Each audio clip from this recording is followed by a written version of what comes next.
Pada pagi hari ini sangat senang sekali di tengah-tengah kita sudah hadir Bapak Alwi Assagaf.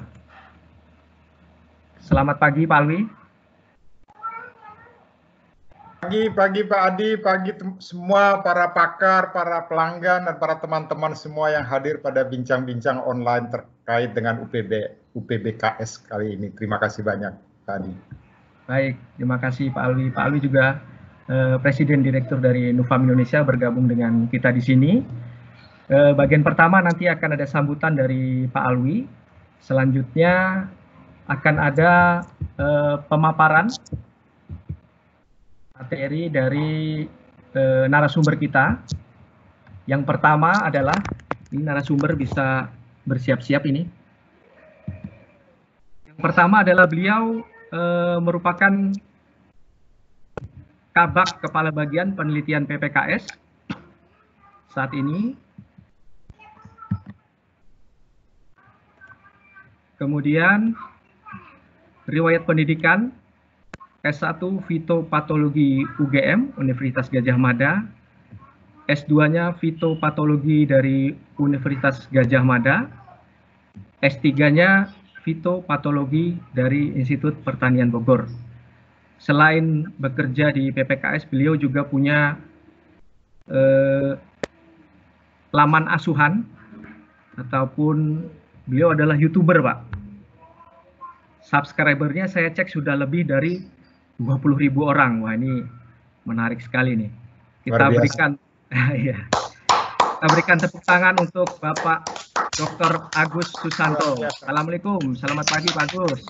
Waalaikumsalam Pak Agus. Iya. Selamat pagi semua. Baik. Kemudian narasumber kita yang kedua adalah beliau saat ini adalah Head of Crop Protection PPKS. Kemudian riwayat pendidikannya S1 Hama dan Penyakit Tumbuhan IPB Bogor. Kemudian S2-nya beliau ini merantau di Phytopathology and Entomology Wageningen University and Research Belanda. Nah, siapa beliau ini? Kita berikan tepuk tangan untuk Pak Hari Priwiratama, Pak Wira. Assalamualaikum, selamat pagi Pak Wira. Waalaikumsalam. Oke, baik, yang ketiga narasumber kita pada hari ini adalah beliau adalah Product Manager Plantation.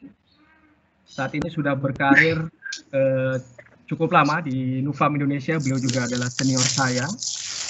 Banyak kita berdiskusi dan menimba ilmu juga dari beliau. Pendidikannya adalah S1 Fitopatologi UGM. Kalau nggak salah nih adik kelasnya Pak Agus ya. Kita berikan tepuk tangan untuk Bapak Insinyur Aminuddin Taibang.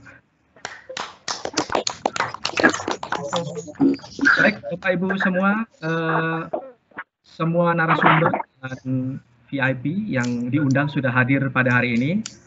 Untuk itu mari kita mulai kegiatan ini dengan membaca doa masing-masing di tempat masing-masing.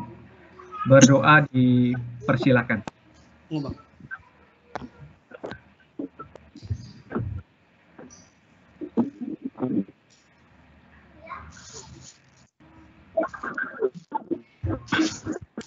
Terima kasih.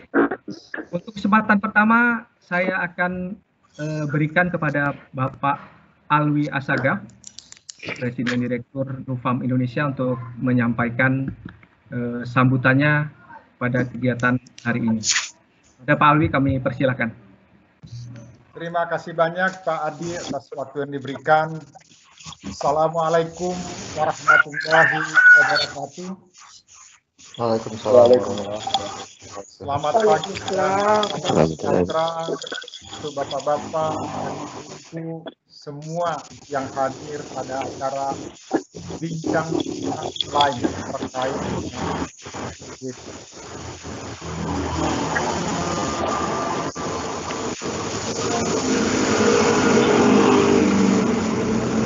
interaktif dan berguna bagi semuanya. Kami atas nama Nufam Indonesia mengucapkan banyak terima kasih atas kehadiran seluruh peserta yang ada saat ini, baik dari para pemerhati terkait hama, dan penyakit pengganggu pada tanaman kelapa sawit, juga kepada teman-teman yang hadir, ya, ada juga mitra petani dan distributor, serta teman-teman dari lapangan, dan khususnya kami sampaikan terima kasih banyak kepada pakar dari PPKS, Bapak Dr. Agus Susanto, bersama Master Science Pak Hari Priwiratama. Kita beri aplaus luar biasa untuk para pakar yang akan memberikan presentasi kita ini. Terima kasih juga kami sampaikan kepada Pak Amin, ya, yang akan melengkapi dengan memberikan beberapa pengalaman praktis yang dilakukan oleh teman-teman di perkebunan. Semoga itu akan lebih menyambung lagi dengan praktek-praktek yang bisa dilakukan di lapangan dan berguna bagi teman-teman perkebunan. Ya, oleh karena itu, mari kita sama-sama mendengar, ya, dan jangan segan-segan bertanya untuk para pakar, khususnya kepada Pak Agus. Pak Agus nih lama nih nggak ketemu nih Pak Agus. Sebelumnya kita sempat ngobrol-ngobrol lama sebelumnya Pak Agus, ya. Ini sebelumnya terima kasih juga Pak Hari. Ini luar biasa. Kami berterima kasih banyak nih Pak atas waktu Bapak, kontribusi Bapak untuk sharing, ya, atas semua informasi, ya, pengetahuan terkait dengan ulat penggerek buah kelapa sawit. Karena ulat penggerek buah kelapa sawit ini sebenarnya saya nggak tahu istilahnya, kalau bagi saya ini seperti silent killer, ya. Dulu berapa belas tahun lalu saya pernah ke Kalimantan, ke perkebunan kelapa sawit, dan saya diminta untuk berkeliling bersama pemilik kebun, dan mereka menanyakan mengapa produktivitas kelapa sawit kami itu rendah. Waktu itu kelapa sawitnya mungkin umur sekitar 8 tahun. Saya juga bingung ngelihat pupuk oke, pengendalian semuanya berjalan dengan lancar, ya, gulma dikendalikan dengan baik. Setelah itu baru kami sadar, ya, setelah kita memiliki pengetahuan tentang tirataba, ulat penggerek buah kelapa sawit ini, ternyata masalahnya ada di ulat penggerek buah kelapa sawit, tirataba.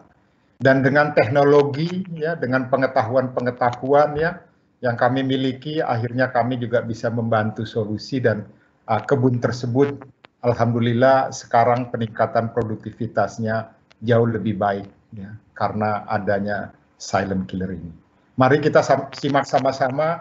Terima kasih sekali lagi pada pakar, ya, Dr.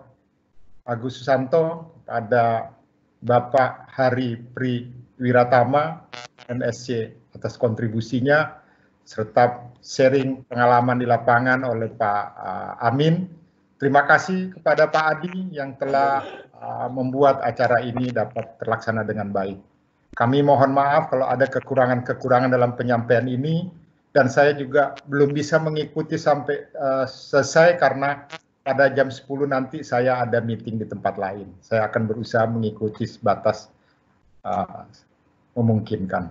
Terima kasih. Wassalamualaikum warahmatullahi wabarakatuh. Waalaikumsalam.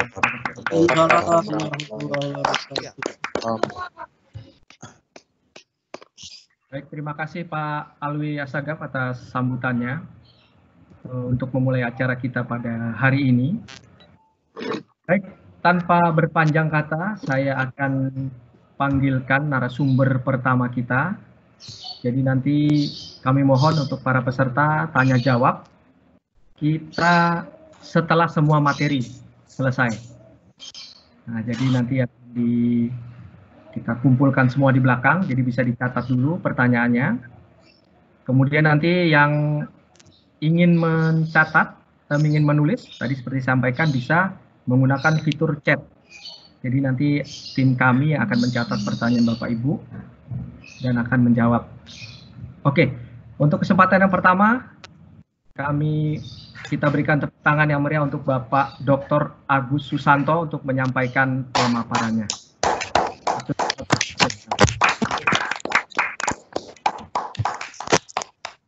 Ya, terima kasih Bapak Ibu sekalian yang berbahagia. Assalamualaikum warahmatullahi wabarakatuh. Selamat pagi semua para planners terhebat di dunia. Jadi pada kali ini sebenarnya narasumbernya itu satu ini Bapak-bapak sekalian. Yaitu Pak Hari Priratama sama Pak Amin ya. Tapi kalau saya itu tugasnya sebetulnya sudah disampaikan Mas Nugroho tadi, sudah disampaikan semua. Jadi tugas saya sebenarnya membuka, tapi tidak apa-apa. Tapi ini yang perlu saya sampaikan sedikit saja tadi, dan justru ini saya akan memberikan overview-nya saja. Jadi yang terminologi yang penting tadi itu perlu kita sampaikan.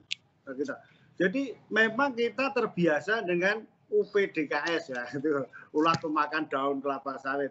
Tapi ini juga menjadi ngeri karena menjadi UPBKS, ulat penggerek buah kelapa sawit. Nah, jadi tadi sudah disebutkan bahwa hama ini menjadi bergeser menjadi hama utama, terutama untuk di daerah-daerah lahan gambut tadi. Nah, jadi nanti kita sharing beberapa pengalaman di manakah yang sering terjadi serangan berat ini. Nah, dan ini yang menjadi concern kita adalah bahwa menjadi serangan itu double. Nah, ini mengerikan. Makanya tadi ini silent killer tadi. Ini ini mengerikan sekali untuk perusahaan. Ini penurunan produktivitas menjadi nyata. Apa yang saya maksud dengan double tadi adalah biasanya umur 3 sampai 7 tahun dan sebagainya itu biasanya menghadapi fruit yang rendah karena eladibiusnya kurang. Yang kedua, serangan yang bertubi-tubi dari ulat penggerek buah kelapa sawit tadi, Tirataba tadi. Ya ini. Jadi inilah yang kita tekankan betapa pentingnya hama ini sekarang ini. Nah, beberapa waktu yang lalu serangan ini tadi Pak Alwi Asekap menyampaikan serangannya menurunkan di Kalimantan tadi. Saya juga pernah diundang sebagai pembicara yang lain, tapi dulu di Sarawak di Malaysia. Ternyata di sana juga serangannya berat. Jadi Tirataba itu juga tidak hanya di kita di Malaysia juga menjadi problem utama juga. Ya, jadi ini betapa pentingnya tadi karena sudah fruitnya rendah, eladibius kurang, ininya juga menambah berat lagi. Nah, kemudian selanjutnya semakin sulitnya dikendalikan tadi itu karena tadi di dalam tandan, di dalam buah. Nah inilah menjadi nanti bahan diskusi kita bagaimana pengendalian yang efektif. Nah, ini kita diskusikan karena ini menjadi buah si malakama karena ini kan ada di posisi tandannya. Jadi akan kita aplikasikan insektisida itu terkena juga eladibiusnya kan begitu nanti inilah bahasanya. Mau dikendalikan ininya turun dan turunnya berdua bareng-bareng. Makanya tadi saya disampaikan oleh Pak Nugroho tadi bahwa mungkin intensitas atau kejadian serangannya itu 50%. Menurut saya di beberapa tempat itu saya menemukannya lebih dari itu. Jadi yang dipanen tidak ada. Saya pernah kejadian ini, saya pernah ke Bengkalis di Bengkalis Riau terjadi serangan Tirataba yang luar.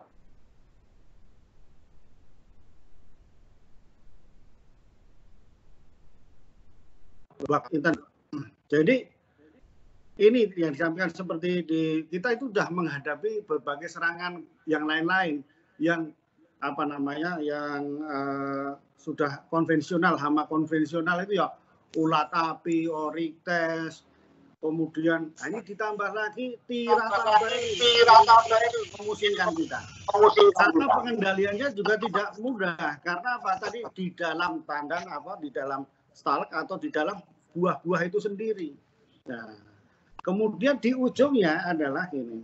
Kerusakan itu semakin nyata, buahnya itu sudah jadi, kok dimakan. Jadi ini sudah jelas-jelas ada kok dimakan. Sehingga ini tentunya kerugiannya akan semakin besar lagi. Jadi inilah betapa pentingnya Tirataba ini tadi untuk di kebun kelapa sawit kita yang biasanya itu umur-umur 3-7 tahun. Nah, orang dulu mengatakan 3-4 tahun.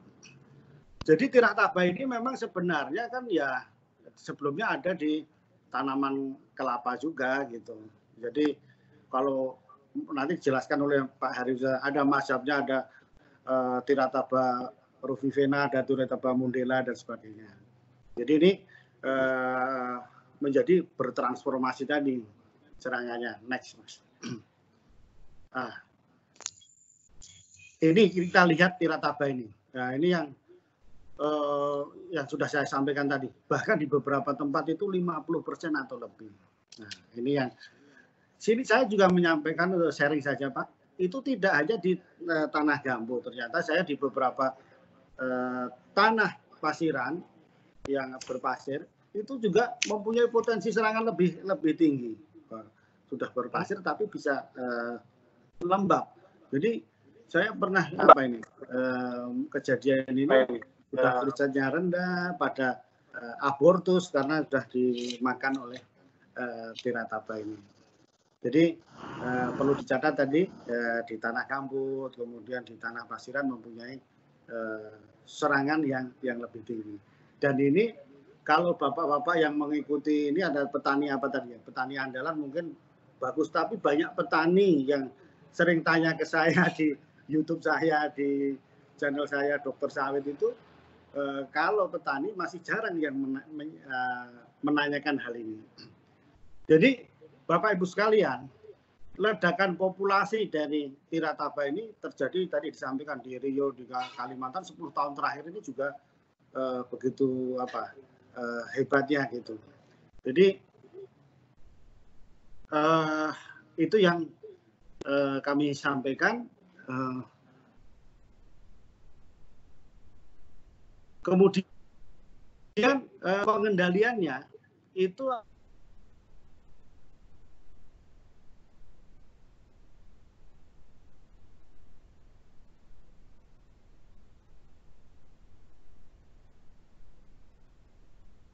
kok nggak kedengaran ya suaranya? ya. Halo. Kami juga nggak dengar. Halo. Ya Pak Agus. Hilang Pak, yang duluan. Kita lanjutkan. Hilang tadi Pak suaranya. Hilang Pak suaranya Pak ya. Oh, sekarang udah dengar kan Telepon Pak? tolong hidupin. Ya, sudah. Lancar. Sudah Pak, sudah lagi. Oh, Sudah Pak Agus, sudah lancar Pak Agus. Ya. Jadi kita sekarang pada di ujungnya. Lanjut Pak, lanjut. Pengendaliannya. Jadi pengendalian tadi nanti perlu tidak hanya pengendalian yang sifatnya kuratif, tetapi juga harus diperhatikan pengendalian itu di sisi dari biologisnya, maksudnya gini, siklus hidupnya. Karena ini kan makannya itu kan di sisa-sisa tandan itu juga perlu SOP pengendalian di kebun juga harus bagus. Contohnya waktu kastrasinya juga harus betul, kelembabannya dijaga, penyakit marasmus tidak ada. Karena sisa dari itu ya pernah saya temui di situ justru banyak sebagai makan dari Tirataba ini dan siklus berikutnya berkembang. Sehingga waktu itu yang pernah kami sarankan adalah mengubur dari sisa-sisa dari sanitasi maupun kastrasi yang pernah dilakukan. Nah, tadi kemudian yang pernah kami sampaikan adalah ini tadi sampaikan oleh Pak Alwi di beberapa kebun tadi, meskipun pengendalian gulmanya itu sudah bagus, tapi ternyata bisa terjadi serangan. Tetapi ini faktor predisposisi yang menyebabkan lebih berat itu memang salah satunya gulma yang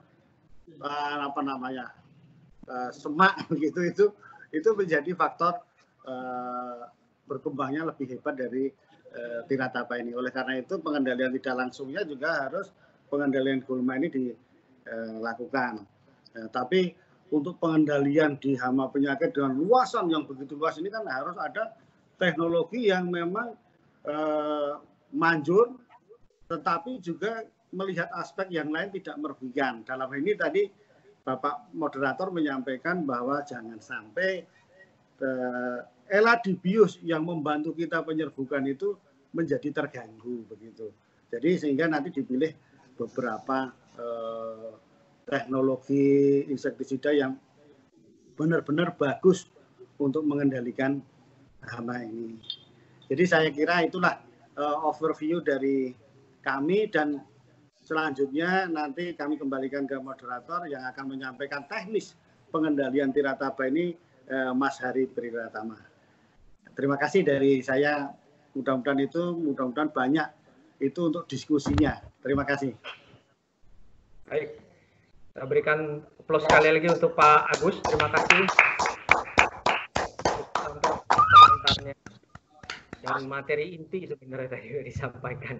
Poin-poin yang menyebabkan mengapa tirataba ini menjadi begitu berbahaya bagi budidaya kelapa sawit. Baik, untuk narasumber kita yang kedua, kita berikan waktu kurang lebih 20 menit untuk menyampaikan paparannya. Kita berikan tepuk tangan untuk Bapak Hari Priwiratama, MSc.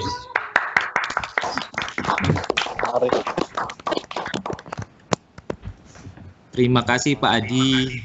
Assalamualaikum warahmatullahi wabarakatuh. Salam Pak. Waalaikumsalam. Saya akan coba menyampaikan mengenai kegiatan PHT untuk ulat penggerek tandan kelapa sawit. Mohon yang lain untuk bisa di-mute dulu ya.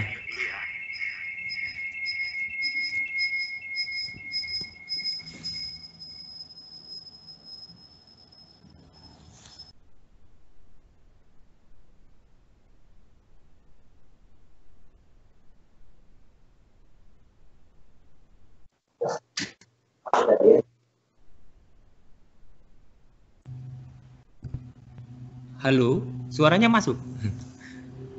Masuk Pak, masuk. Oke. Jadi untuk ulat penggerek tandan kelapa sawit, seperti yang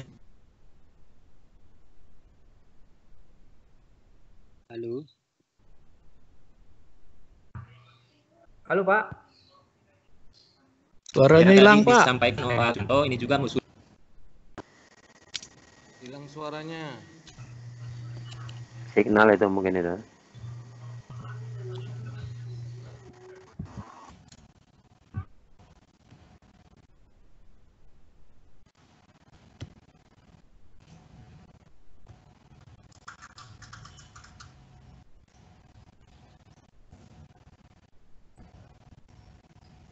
Terputus Pak ya? Hilang Pak suaranya Pak. Halo Pak. Suaranya hilang Pak. Halo? Halo. Cek, Halo, cek halo. suaranya hilang Pak. Halo? Ayo udah masuk Pak, udah masuk Pak. Sudah masuk Pak. Sudah masuk ya? Ya. Jadi tadi sudah disampaikan bahwa ulat tirataba itu sebetulnya sudah teridentifikasi sejak awal 1900-an, dan ini pertama diidentifikasi di pohon kelapa, sehingga lebih dikenal dengan ulat penggerek bunga atau tandan kelapa sebetulnya. Nah, di Indonesia dan di Malaysia ada dua spesies utama, yaitu Tirataba rufifena ataupun Tirataba mundela. Nah, kedua spesies ini sebetulnya masih dalam perdebatan ya, apakah merupakan spesies yang sama atau keduanya merupakan spesies yang berbeda. Akan tapi di sini kita sepakat bahwa tirataba itu merupakan hama utama pada kedua komoditas tersebut gitu. Nah, pada kedua tanaman hama tirataba ini menyerang tandan bunga jantan dan juga tandan bunga betina pada kelapa dan kelapa sawit. Jadi selain pada kedua tanaman tersebut, inang dari hama tirataba ini terdiri dari tanaman palma. Yang pertama ada tanaman nipah yang juga ada di Indonesia, kemudian pada tanaman rotan, palem Fiji yang merupakan palem hias, ataupun palem raja. Nah, ini yang banyak ditanam di pinggir-pinggir jalan sebagai tanaman hias. Nah, yang paling berbahaya tirataba ini juga merupakan hama utama pada komoditas perkebunan penting di Indonesia, yaitu tanaman kelapa dan tanaman kelapa sawit. Nah, ini adalah siklus hidup dari tirataba mundela atau tirataba rufena. Dimulai dari telur, biasanya satu ekor betina itu mampu meletakkan antara 105 sampai 173 telur, butir telur, dan ini masa inkubasinya antara 4 sampai 5 hari. Kemudian dia akan menetas menjadi ulat atau larva yang terdiri dari 5 sampai 6 instar. Ini masanya bisa sampai 21 hari. Kemudian dia menjadi pupa atau kepompong antara 10 sampai 12 hari, baru setelahnya menetas menjadi imago antara 8 sampai 9 hari. Jadi secara total kurang lebih siklus hidupnya itu mencapai sekitar 1 bulanan lah begitu. Nah, gejala serangannya sangat khas ya Bapak dan Ibu, yaitu kalau kita lihat di sini ada tandan buah, ini akan banyak sekali fras atau kotoran-kotoran yang dikeluarkan oleh tirataba. Selain itu nanti ini adalah kotorannya yang paling khas berwarna coklat kemerahan. Nah, ini kalau ada seperti ini pada tandan kelapa sawit sudah bisa dipastikan bahwa itu terserang oleh tirataba. Nah, kemudian tirataba ini dia bisa menyerang dari bagian tepi buah ataupun dari bagian pangkalnya gitu. Jadi nanti dia akan masuk ke dalam buah, ke mesokap, kemudian ke bagian inti dan memakan seluruh bagian inti. Ini juga masih merupakan gejala serangannya. Kalau kita lihat di sini sudah banyak sekali, ini merupakan serangan berat. Jadi di sini sudah terjadi akumulasi atau penumpukan dari kotoran yang dikeluarkan oleh tirataba. Nah, ini adalah fase ulatnya. Ada berbagai instar, jadi sudah lengkap ini dari instar pertama sampai instar terakhir. Nah, ini kalau kita belah tandannya, ini kita akan lihat bahwa tirataba itu makan bagian inti. Nah, jadi lebih banyak di bagian intinya yang dimakan dibandingkan di bagian mesokapnya. Ini terlihat perkembangan dari serangan mulai dari 0 sampai 2 bulan. Jadi hanya dalam waktu 2 bulan itu dia bisa menyebabkan satu tandan kelapa sawit itu menjadi busuk. Nah, ini dari perkembangan pada saat awal menyerang, kemudian 1 bulan kemudian, dan terakhir pada 2 bulan buah atau tandan itu menjadi busuk sehingga tidak bisa dipanen. Nah, dampak serangan dari tirataba itu bisa terjadi terhadap penurunan bobot tandan maupun penurunan kualitas tandan. Nah, jadi kalau di rata-rata penurunan bobot tandan akibat serangan tirataba itu bisa mencapai kurang lebih 36%. Sementara dari segi kualitas, terutama dari nilai free fatty acid, itu bisa kalau di tandan sehat yang baru dipanen itu sekitar 1,5%, tapi dengan adanya serangan tirataba meningkat menjadi 6,2%, sudah jauh di atas ambang yang dipersyaratkan pada standar nasional. Nah, selain pada tandan bunga betina, tirataba juga bisa menyerang pada bunga jantan. Nah, jadi ini kalau gejalanya di bunga jantan seperti ini kurang lebih, jadi dia meletakkan telur pada malai bunga, kemudian nanti telur akan masuk ke bagian dalam bunga jantan, kemudian dia akan menggerek di situ. Nah, untuk tanda-tandanya masih sama, yaitu terjadinya penumpukan kotoran dari si ulat tirataba ini. Nah, apabila si tirataba ini menyerang bunga jantan kelapa sawit, ini akan menyebabkan Elaiodobius kehilangan tempat untuk berkembang biak, sehingga secara tidak langsung dia akan berdampak pula terhadap penurunan populasi Elaiodobius di lapangan. Nah, ada beberapa faktor predisposisi atau faktor pencetus atau faktor yang bisa meningkatkan risiko serangan dari tirataba. Seperti yang Pak Agus sudah sampaikan bahwa serangan tirataba ini lebih beresiko terjadi pada areal gambut. Karena karakter di areal gambut itu adalah suhu dan kelembaban yang relatif lebih tinggi. Nah, ini sangat mendukung pertumbuhan dari tirataba itu sendiri. Kemudian yang kedua adalah secara kultur teknis, pemangkasan pelepah yang terlambat. Nah, apabila terjadi pemangkasannya terlambat, ini akan meningkatkan kelembaban mikro pada area bunga atau area tandan, sehingga ini menjadi lebih rentan terhadap serangan dari tirataba. Berikutnya adalah gulma yang tidak terkendali. Tadi sudah disinggung oleh Pak Agus, apalagi ini bila dikombinasikan dengan lahan gambut, ini akan sangat meningkatkan resiko dari serangan tirataba. Berikutnya, sumber makanan yang melimpah. Nah, apa saja makanan dari tirataba? Yang pertama adalah buah-buah yang terlambat atau tidak dipanen. Pada buah yang baru pada tanaman yang baru belajar berbunga, apabila kita terlambat melakukan kastrasi, itu biasanya akan menjadi sumber makanan dari tirataba. Makanya kalau di areal-areal TBM yang dia tidak dilakukan kastrasi, biasanya bunga atau tandan yang pertama muncul itu akan banyak yang terserang oleh tirataba. Kemudian ada buah yang tidak dipanen hingga dia membusuk di pohon. Nah, ini juga menjadi sumber makanan bagi tirataba. Ini pernah kami jumpai dan sering sekali kami temui di perkebunan kelapa sawit khususnya di wilayah Riau yang tidak dipanen, kemudian dia terserang oleh tirataba dengan intensitas berat. Berikutnya adalah buah-buah yang lewat matang yang dibiarkan di TPH.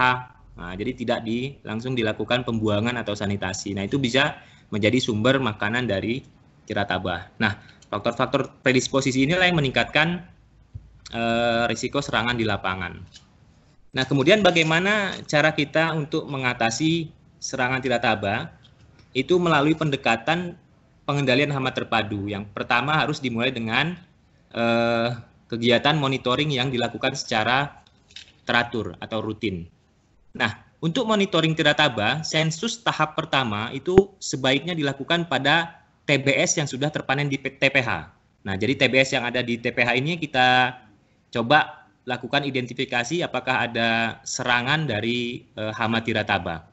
Kita lihat identifikasi dengan gejala atau tanda serangan tirataba seperti adanya fras atau kotoran tadi. Terus kita hitung berapa persentase buah yang terserang oleh tirataba. Apabila serangannya lebih dari 5%, maka harus dilakukan sensus pohon yang ada di lapangan untuk mengecek berapa intensitas sesungguhnya serangan tirataba di lapangan. Nah, untuk sensus serangan di lapangan itu dilakukan pohon per pohon pada sekurang-kurangnya 10% populasi. Tentu prinsipnya untuk sensus serangan semakin banyak sampel yang dilakukan untuk monitoring maka akan semakin akurat. Akan tetapi biasanya dengan 10% populasi saja itu sudah mencukupi untuk monitoring tingkat serangan tirataba. Nah, ini sebaiknya dilakukan setiap bulan. Kemudian pengamatan masih sama, dilakukan secara visual terhadap kotoran pada tandan atau bunga kelapa sawit. Nah, nanti dalam melakukan monitoring, itu tandan yang terserang, sebaiknya kita juga lakukan sampling, kemudian dibelah. Nah, jadi tandan yang terserang tirataba ini kita belah, kemudian kita cek fase stadia larva berapa saja yang ada di situ. Apakah hanya satu instar saja, atau dia sudah terdiri dari banyak instar, mulai dari instar pertama sampai instar ke-6. Apabila dia hanya terdiri dari satu instar, pengendaliannya akan lebih mudah dibandingkan apabila sudah terdapat berbagai macam instar ya, mulai dari instar 1 sampai 6. Maka itu pengendalian harus dilakukan secara berulang. Nah, untuk pengendaliannya, itu konsepnya adalah pengendalian terpadu. Yang pertama, tindakan pencegahan. Nah, tindakan pencegahan ini dilakukan untuk tanaman-tanaman belum menghasilkan yang akan beralih ke tanaman menghasilkan. Nah, pada tanaman TBM itu harus dilakukan kastrasi sejak keluar bunga pertama. Nah, biasanya bunga pertama mulai keluar umur 12 sampai 14, ada yang juga sampai 15 bulan. Nah, itu harus selalu dikastrasi sampai kira-kira umur 20 sampai 24 bulan. Nah, itu selalu dilakukan kastrasi selama 2 bulan sekali. Nah, kastrasi sebaiknya dilakukan pada bunga betina saja untuk menghindari kekurangnya populasi Elaiodobius pada awal masa TM-nya nanti. Kemudian tindakan kultur teknis lain untuk pencegahan adalah pemangkasan yang teratur, pemangkasan pelepah. Jadi keadaan pelepah yang seperti ini di lapangan atau yang dibilang pelepah gondrong itu harus selalu dihindari. Jadi ini sebaiknya harus dilakukan pemangkasan yang dilakukan secara rutin. Kemudian pengendalian gulma secara berkala. Nah, ini terutama menjadi perhatian ketika dilakukan di lahan gambut. Karena biasanya pertumbuhan gulma lebih tidak terkendali di lahan gambut. Nah, ini wajib untuk dilakukan sebelum kita melakukan tindakan penyemprotan yang lain. Jadi ini adalah sebagai tindakan pencegahan kita supaya sawit kita itu bisa terhindar atau minimal dari risiko serangan tirataba.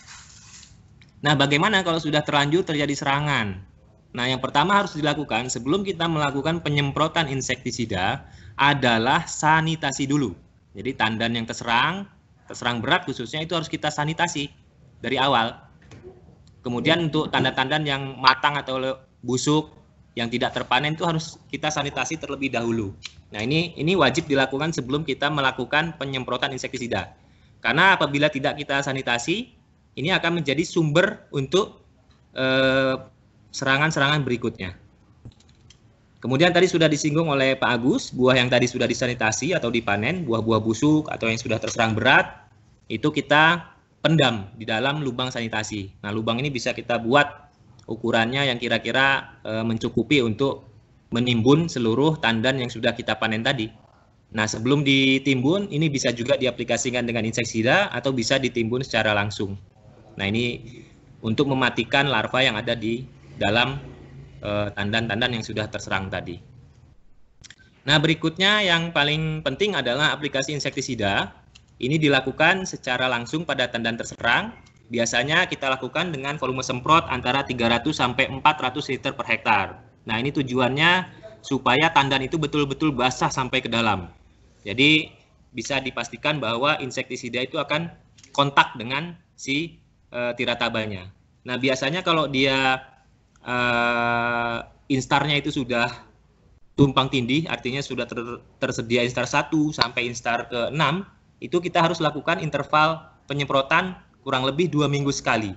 Itu bisa sampai 4 sampai 6 periode penyemprotan baru bisa menuntaskan serangan dari tirataba di lapangan. Beberapa bahan aktif yang sudah pernah kita coba dan kita ujikan dan cukup efektif untuk pengendalian pengendalian tirataba, diantaranya adalah fipronil, kemudian sipermetrin, flubendiamida, dan klorantaniliprol. Namun sayangnya pengendalian dengan insektisida ini memiliki efek negatif terhadap serangga Elaidobis camerunicus atau serangga penyerbuknya. Nah, untuk aplikasi insektisida sendiri, strateginya adalah dia sebaiknya dilakukan secara selektif apabila persentase serangannya itu kurang dari 50% di lapangan. Tetapi kalau dia sudah lebih dari 50%, maka penyemprotan harus dilakukan secara menyeluruh pada seluruh kelapa sawit yang ada di lapangan. Tujuannya selain untuk kuratif atau menghentikan serangan, dia juga untuk mencegah terjadinya serangan baru pada tanaman kelapa sawit yang akan yang ada di lapangan. Nah, ini tadi dampak negatif insektisida, dia menyebabkan kematian musuh alami serta serangga penyerbuk Elaidobis camerunicus. Oleh karena itu, sebaiknya aplikasi insektisida ini harus dilakukan secara bijak. Seperti tadi, misalnya apabila dia kurang dari 50%, dilakukan secara selektif saja, atau kita bisa juga menggunakan insektisida yang berlabel hijau. Seperti bahan aktifnya ada 2 yang saat ini berlabel hijau untuk pengendalian tirataba, itu adalah flubendiamida dan klorantaniliprol. Nah, akan tetapi ini harganya itu masih relatif lebih mahal gitu. Jadi juga cukup sulit apabila terjadi di kebun-kebun yang memiliki finansial yang tidak terlalu tinggi kemampuannya. Nah, alternatif pengendaliannya adalah menggunakan insektisida biologi.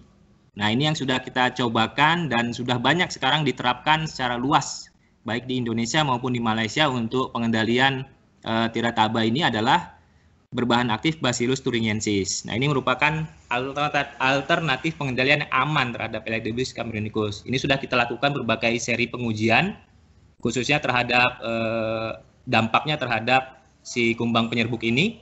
Ternyata dia relatif aman, jadi tidak menyebabkan kematian kepada Elaidobis camerunicus itu. Sehingga apabila kita lakukan aplikasinya secara blanket di lapangan itu mudah-mudahan tidak akan menyebabkan efek samping terhadap serangga-serangga non-sasaran. Nah, dia efektif menekan populasi dan tingkat serangan tirataba. Jadi kalau kita lihat grafik di sini, ini kita menggunakan fipronil yang berwarna oranye ini. Kemudian yang hijau ini menggunakan Bacillus thuringiensis. Nah, ini sama-sama bisa menurunkan tingkat serangan dari atau menurunkan intensitas serangan dari si tirataba. Meskipun dia tidak secepat fipronil ya, yang merupakan bahan sintetik, tapi dia dalam kurun waktu yang kurang lebih sama itu bisa akhirnya menuntaskan serangan dari Tirataba. Apabila dibandingkan tidak ada pengendalian, itu populasinya akan terus meningkat sampai terakhir di lapangan. Nah, konsentrasi untuk pengaplikasian Bacillus sendiri yang pernah dilakukan adalah di kisaran 1 sampai 2 gram per liter. Nah, ini dilakukan dengan interval 2 minggu. Biasanya kita perlu antara 6 sampai 9 kali periode aplikasi untuk menuntaskan serangan di lapangan. Dengan kondisi apabila larvanya itu sudah tumpang tindih. Jadi ada instar 1 sampai instar 6. Kemudian yang sekarang sedang ditunggu, nah ini kita coming soon ya, segera hadir, adalah feromon untuk ngengat Tirataba. Nah ini sedang kita kembangkan untuk sintesis feromon secara massal, sehingga bisa nanti kita mulai komersialisasikan pada tahun-tahun berikutnya. Nah untuk merangkum dari awal sampai akhir tadi, ini adalah kurang lebih skema pengendalian hama terpadu untuk Tirataba di lapangan. Jadi kalau dia berada masih populasinya di bawah ambang ekonomi atau tingkat intensitas serangannya masih di bawah ambang ekonomi, tindakan pencegahan yang diperlukan tadi sudah saya sampaikan adalah tindakan-tindakan kultur teknis seperti pemangkasan, kemudian pengendalian gulma, itu wajib harus dilakukan secara teratur. Nah kemudian untuk monitoringnya kita lakukan tahap pertama di TPH, sensus awal, kemudian apabila nanti ternyata serangannya itu lebih dari 5%, baru kita lakukan monitoring dan evaluasi di lapangan. Selanjutnya apabila lebih dari 5% pohon terserang, ini kita lihat dulu ambang ekonominya bagaimana, apakah dia intensitas serangannya di atas ambang ekonomi yang 5% atau masih di bawah. Apabila di bawah, kita upayakan dulu dengan melakukan sanitasi TBS. Kemudian kita amati kembali sekitar 1 bulan ke depan apakah terjadi penurunan penurunan intensitasnya atau tidak. Apabila tidak, ya kita lanjutkan dengan aplikasi insektisida. Nah, setelah aplikasi insektisida dalam kurun waktu 1 minggu harus kita lakukan evaluasi pengaplikasian. Nah, ini tetap kita lihat bagaimana perkembangan intensitas di lapangan, intensitas serangan di lapangan. Apabila dia masih berada di atas ambang ekonominya, ini wajib kita lakukan pengulangan aplikasi dari insektisida tersebut sampai serangannya tuntas. Nah, kapan kita harus menghentikan aplikasi insektisida maupun aplikasi Bacillus thuringiensis tadi? Itu apabila 95% tandan sudah terbebas dari serangan Tirataba. Nah, pada saat itulah baru timing yang tepat untuk menghentikan aplikasi insektisida maupun Bacillus thuringiensis di lapangan. Nah, barangkali itu saja yang bisa saya sampaikan untuk kegiatan PHT. Mungkin nanti dari Pak Amin itu akan menyampaikan secara teknis ya, lebih mendalam mengenai pengaplikasian insektisida maupun Bacillus thuringiensis di lapangan. Demikian yang dapat saya sampaikan. Terima kasih. Assalamualaikum warahmatullahi wabarakatuh. Waalaikumsalam warahmatullahi wabarakatuh. Warahmatullahi wabarakatuh. Terima kasih Pak Wira atas pemaparan materinya. Kalau tadi yang pertama Pak Agus sudah mengantar kita mengenai seriusnya, betapa seriusnya masalah Tirataba ini. Pak Hari kemudian dilanjut tadi beberapa poin-poinnya mengenai siklus hidup dari Tirataba, kemudian trial pengujian yang pernah dilakukan selama ini, termasuk ada kultur teknis juga, dan di akhir adalah penggunaan insektisida. Nah, untuk di sesi terakhir ini, sesi narasumber, kita akan undang Pak Amin Teibang untuk memaparkan materinya mengenai pengendalian ulat penggerek buah kelapa sawit. Pak Amin, kurang lebih 20 kurang ya Pak Amin ya, waktunya ya. Pada Pak Amin kita berikan tepuk tangan yang meriah. Baik, terima kasih Pak Adi, teman-teman semuanya, Bapak Ibu peserta online yang saya hormati. Assalamualaikum warahmatullahi wabarakatuh. Waalaikumsalam wabarakatuh. Bapak Ibu, apakah materi presentasi saya sudah terlihat di monitor Pak? Sudah Pak. Sudah Pak. Oke, baik, Ya, terima Pak, kasih. sudah. Oke, saya akan mulai. Pak Agus dan Pak Wira sudah memberikan penjelasan yang rinci tentang tirataba. Bagian saya adalah menjelaskan tentang bagaimana kita mengendalikan tirataba. Apa yang disampaikan oleh Pak Wira tadi bahwa salah satu bahan aktif yang digunakan untuk mengendalikan tirataba adalah Bacillus thuringiensis. Nah, saat ini di Indonesia registrasi Bacillus thuringiensis sesuai dengan dengan keputusan Menteri Pertanian tahun 2019 ada merek Dipel SC yang dari Nufarm, dan Dipel SC ini direkomendasikan untuk mengendalikan tirataba. Dan ini secara formal di Indonesia merek yang terdaftarkan adalah Dipel SC. Nah, saya akan menjelaskan lebih detail tentang Dipel SC ini kepada Bapak Ibu sekalian. Yang pertama tentang bahan aktif dan formulasi. Nah, biasanya Bacillus thuringiensis itu diperoleh dari tanah dan dari daun, bahkan ada yang malah diekstrak langsung dari hamanya langsung. Nah, Dipel SC yang menggunakan Bacillus thuringiensis ini diperoleh dari hasil seleksi ribuan bakteri tanah, di mana Bacillus ini memiliki dua komponen yang mampu mengendalikan hama sasaran. Dua komponen yang ada di dalamnya adalah kristal protein dan spora. Nah, dua komponen inilah yang ada di dalam cairan Dipel SC. Nah, kalau Bapak Ibu lihat gambarnya dari hasil isolasi Bacillus, kemudian diperoleh spora dan diperoleh kristal protein. Di gambar yang kanan akan terlihat bahwa bakteri dari tanah kemudian lewat proses pemanasan, kemudian diperolehlah larutan atau cairan dipel seperti pada bagian yang gambar yang bagian bawah. Nah, Dipel SC ini jenis Bacillusnya adalah varnya adalah Courstaki, kemudian spesifiknya adalah dia menggunakan strain ABTS 351. Kelebihan dari ABTS 351 ini adalah punya 4 varian kristal protein. Jadi spesifiknya seperti itu, ada 4 varian kristal protein. Nah, dalam mengendalikan hama sasaran, 4 varian kristal protein ini dapat bekerja secara tunggal ataupun bekerja secara kelompok atau biasa disebut multiple toxin, sehingga akan lebih handal dalam mengendalikan hama sasaran dan dapat mengurangi terjadinya risiko resistensi.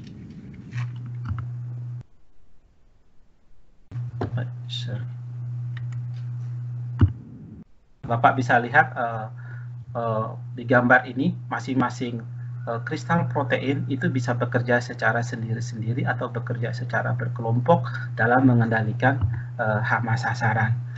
Kalau dilihat lebih jauh persentase masing-masing kristal protein ini, masing-masing ini memiliki rasio yang seimbang, sehingga akan memberikan daya bunuh yang luas, broad spectrum control terhadap hama-hama Lepidoptera. Berbeda dengan Bacillus yang ada pada merek yang lain yang bukan ABTS 351, ini mereka hanya memiliki kristal protein yang didominasi oleh kristal protein tertentu. Jadi tidak seimbang. Efeknya apa kalau tidak seimbang seperti ini? Hanya efektif terhadap hama tertentu, tetapi tidak terlalu efektif terhadap hama-hama yang lainnya.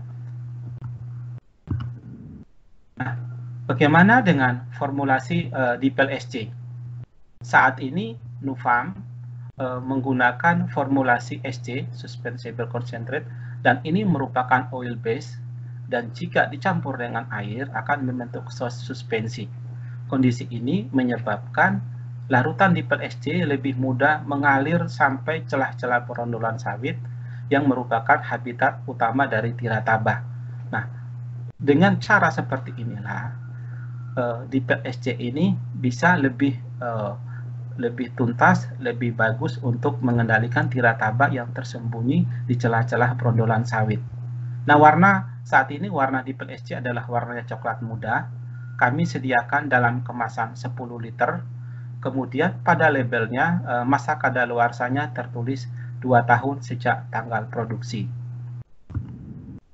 Bagaimana cara kerja dipel SC? Ini bagian yang menarik dari dipel SC ini.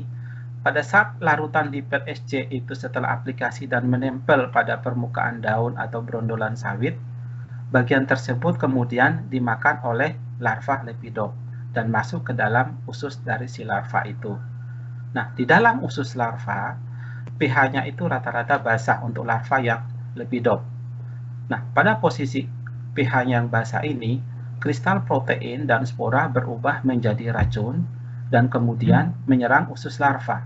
Akibatnya, ususnya menjadi terluka dan terjadi pembengkakan pada dinding usus.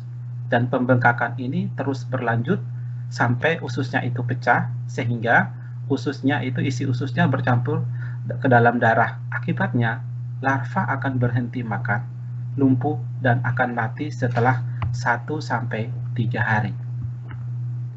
Nah, di dalam usus lepidop yang pH-nya basah, dipel SC berubah menjadi racun.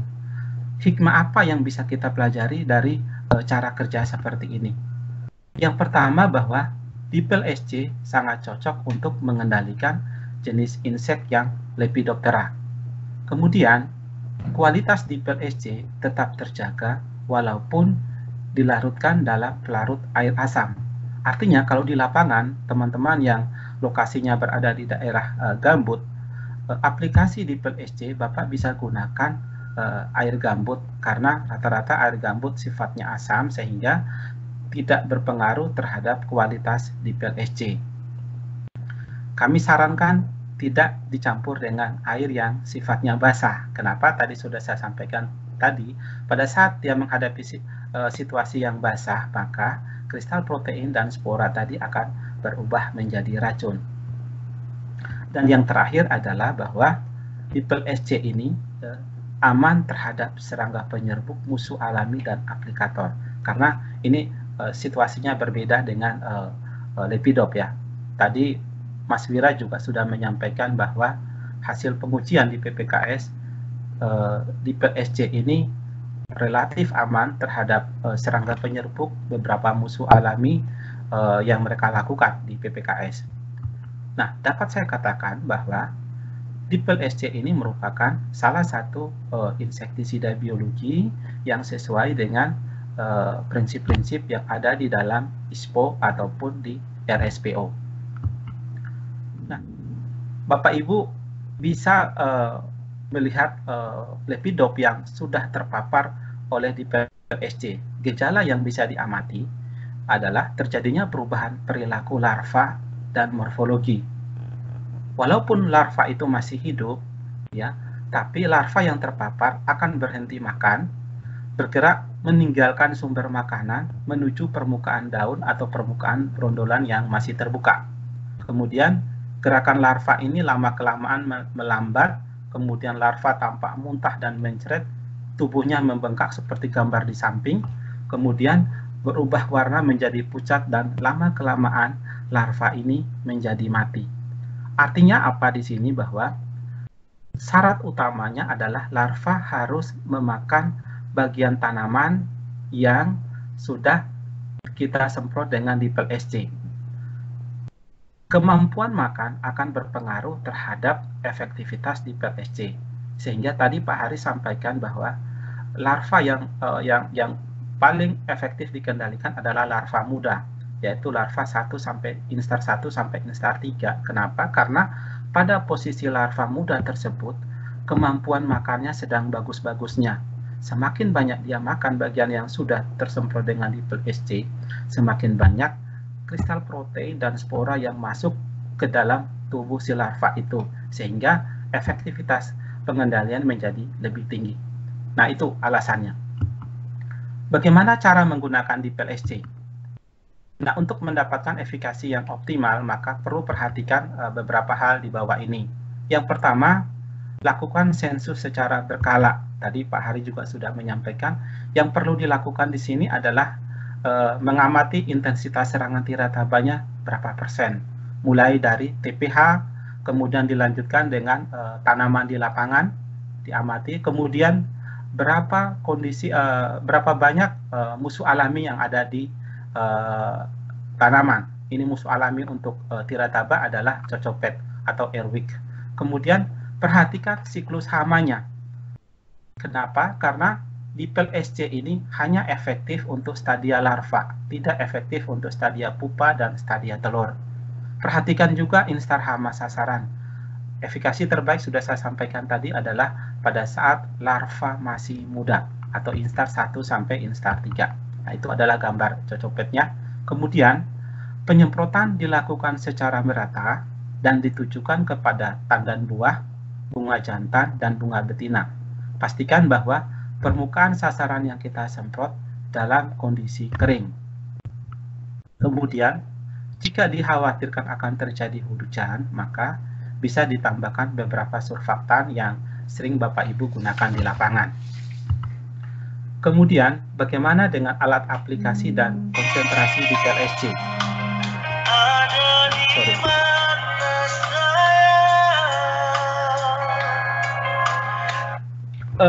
Untuk alat aplikasi dan konsentrasi, biasanya di lapangan karena tanaman yang diserang oleh tirataba adalah tanaman umur di bawah 5 tahun dominan, maka alat yang bisa digunakan adalah menggunakan sprayer punggung seperti biasa.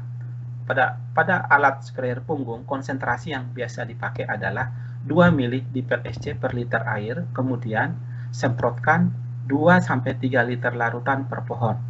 Dan nozzle yang digunakan adalah nozzle solid cone seperti yang ada di gambar ini, Pak. Nah, dengan volume semprot 2-3 liter ini per pohon, volume semprot yang direkomendasikan oleh Pak Wira tadi, yaitu antara 300 sampai 500, itu terpenuhi.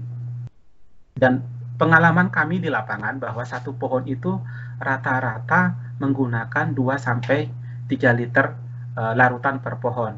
Dan bagian yang disemprot itu selain tandan, bunga jantan, dan bunga betina. Itu seperti itu pengalamannya. Dan kalau menggunakan mist blower, kadang-kadang saya menemukan di perkebunan itu ada yang menggunakan mist blower. Ini kita bisa menggunakan konsentrasi 8 ml per liter air dengan volume semprot 0,5 liter larutan per pohon.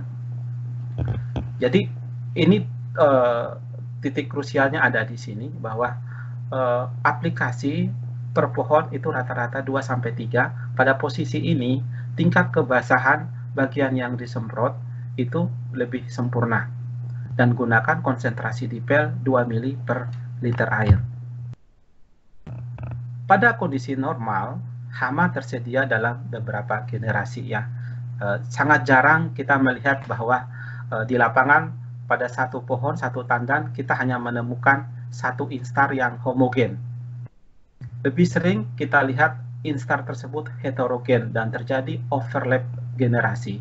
Dan untuk menekan populasi tirataba, maka aplikasi DPLSC dilakukan lebih dari 2 kali sampai intensitas serangan berada di bawah 5%. Nah, bahkan tadi Pak Wira menyampaikan aplikasi bisa dilakukan 6-9 kali, tergantung intensitas serangan yang ada di lapangan. Aplikasi hanya bisa dihentikan apabila ditemukan 95% tandan buah itu bebas dari serangan tirataba. Nah, ini beberapa hasil pengujian yang kami lakukan di beberapa tempat. Aplikasi ini adalah pengalaman aplikasi sampai 3 kali. Pada saat aplikasi pertama, populasi tirataba langsung turun drastis, ya. Turun drastis. Kemudian setelah aplikasi kedua, populasi agak bergerak naik sedikit karena ada beberapa larva di sini yang tidak terkendalikan. Itu kemudian dia menghasilkan generasi baru. Kemudian pada saat aplikasi yang ketiga itu populasinya masih bisa terkendalikan. Nah, ini grafik yang berbeda. Kemudian saya juga belajar dari Pak Suparman Yakobus.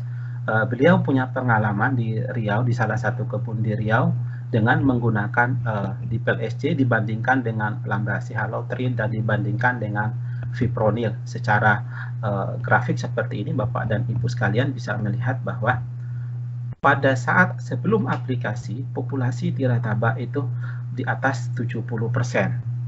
Nah, setelah aplikasi pertama menggunakan dipel SC, ada 1 mili, 2 mili, dan 3 mili, populasinya turun drastis. Ya, turun drastis.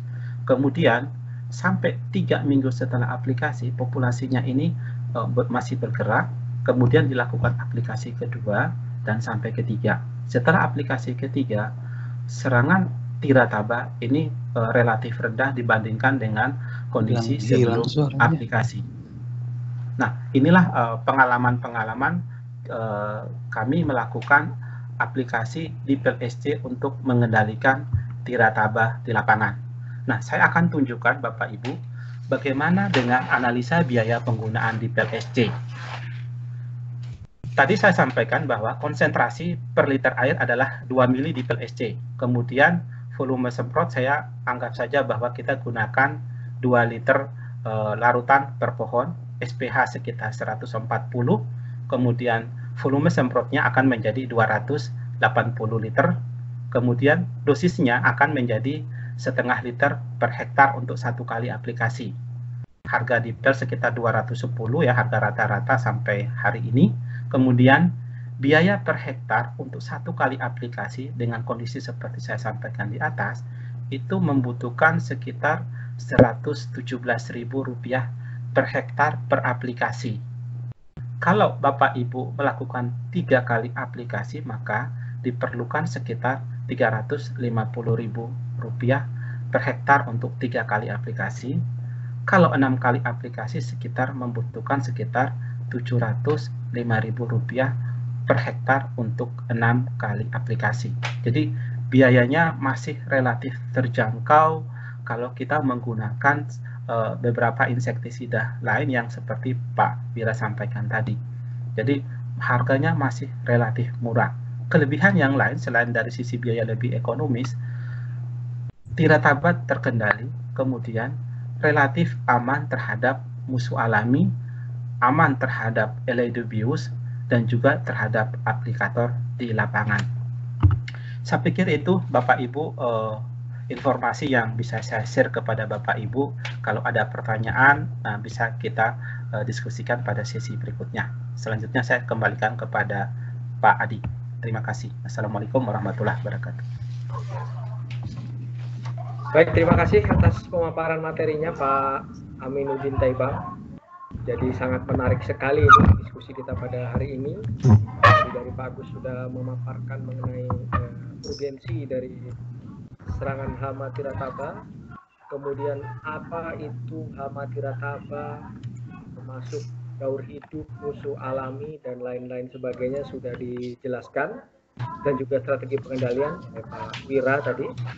Dan terakhir Pak Amin memaparkan mengenai aplikasi dipel SC untuk pengendalian tirataba.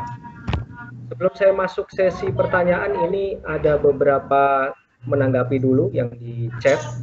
Ini ada beberapa mengenai materi, nanti bisa kita share Bapak Ibu ya. Jadi ada beberapa pertanyaan. Kemudian apakah ada musuh alaminya? Tadi sudah disampaikan juga. Contohnya dari Kokopet tadi ya. Kan siapa? Kemudian pertanyaan lagi. Banyak yang masuk di meeting chat. Namun untuk memeriahkan acara, kita akan buka sesi tanya jawab. Penanya terlebih dahulu di sesi ini bisa menyebutkan nama dan institusi atau lokasinya di mana, wilayah mana. Baik, silakan Bapak Ibu, kita buka untuk yang pertama ini. Nanda Pak. Nanda. Halo, Pak Nandang ya, dari Astra Kaltim, Pak. Dari Astra di Kaltim. Astra Kaltim. Baik, Pak Nandang. Silakan pertanyaannya, Pak. Ya, Pak. Mohon maaf sebelumnya, Pak, karena tadi penyampaian materi kurang begitu terdengar jelas. Jadi kalau yang saya tanyakan tadi, kalau yang saya tanyakan nanti sebenarnya sudah dijelaskan, sekali lagi mohon maaf, Pak. Yang pertama, Agus, Pak. Halo, Pak. Oke, Pak. Oke, Pak, ya. Untuk Pak Agus. Ya, yang pertama untuk Pak Agus. Tadi di dalam presentasi, kalau saya nggak salah dengar bahwasanya tirataba ini banyak ditemukan di lahan gambut. Karena itu katanya tadi terkait dengan kelembaban dan suhu. Kalau yang saya lihat di lapangan, Pak, saya pernah beberapa kali bertugas di perkebunan sawit di lahan gambut. Itu biasanya di lahan gambut itu kondisi gulmanya tidak terawat, sehingga proses rawatnya itu boleh rotasi rawatnya tidak normal. Nah, karena proses sanitasi, kastrasi, gawangan dan piringan yang tidak normal itulah yang menyebabkan kondusif untuk perkembangan tirataba. Jadi, apakah yang berperan di lahan gambut banyak ditemukan tirataba yang lebih berperan ini itu karena kondisi rawatnya yang tidak normal, kondisi rawat kebunnya, atau karena kelembaban dan suhunya? Itu, Pak, untuk Pak Agus. Oke. Terus untuk Pak Wira, Pak, mohon maaf sekalian, Pak, ya. Boleh, Pak, silakan, Pak. Untuk Pak Wira, tadi dinyatakan bahwa untuk sensus awal tirataba ini dilakukan di TBS yang ada di TPH. Artinya di buah matang, Pak, ya. Di buah matang. Sementara beberapa teori pernah saya baca bahwasanya tirataba ini banyak menyerang juga atau banyak ditemukan di buah muda. Satu atau dua buah termuda itu biasanya banyak diserang oleh tirataba. Nah, kalau pengamatan dilakukan di TPH mungkin bisa telat, Pak. Bisa telat karena kalau kita tidak masuk ke lapangan. Jadi mohon dijelaskan seperti apa. Terus Agen Hayati tadi, Pak, Agen Hayati dari Wira, saya kurang dengar apakah tadi dibahas atau seperti atau ada atau enggak tentang Agen Hayati tirataba. Karena untuk proses itu biasanya kita hitung selain dari populasi tirataba atau ulat di dalam tandan itu, kita juga hitung adanya alami, ya itu cemoris atau semut dan semut gitu kan. Nah, kaitannya dengan Agen Hayati ini, ambang minimal atau ambang batas berapa jika kita melakukan proses ditemukan Agen Hayati dan kita disarankan untuk melakukan aplikasi insektisida, Pak. Dengan cocopet, Pak, ya kan umum atau yang biasa kita temukan cocopet. Oke. Untuk Pak Amin, Pak, yang terakhir untuk Amin, Yap. kaitannya dengan efikasi di PLSC. Efikasi di PLSC dari faktor ekstrinsik yang ingin saya tanyakan, biasanya di lapangan itu terjadi hujan, Pak. Nah, untuk di PLSC ini setelah aplikasi, kondisi hujan seperti apa yang mengharuskan kita untuk melakukan spraying ulang, dan kondisi hujan seperti apa yang menyebabkan kita melakukan spraying ulang.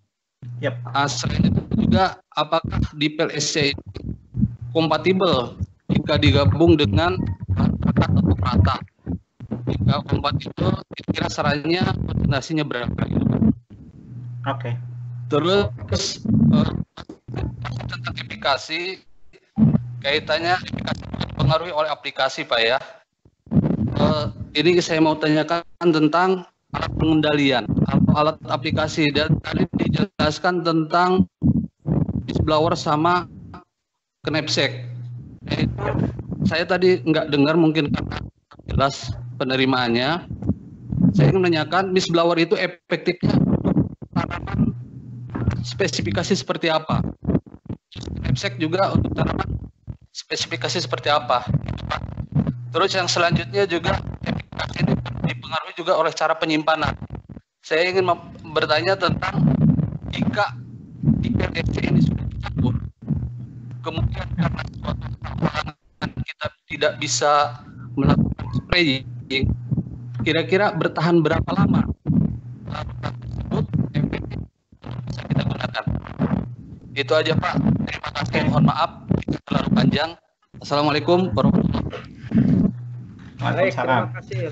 Assalamualaikum warahmatullahi wabarakatuh.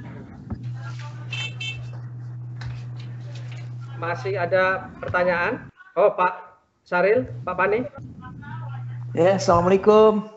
Waalaikumsalam warahmatullahi wabarakatuh. Ya, selamat pagi, salam sehat. Sehat, Pak. Ya, Ya, Pak Pane. Ya, Saril Pane dari Medan. PT Abdi Budi Mulia. PM, Pak ya. Ya. Semua materi cukup jelas dan sangat bagus dan semua dipaparkan dengan baik. Cuman yang hanya kita perlu ketahui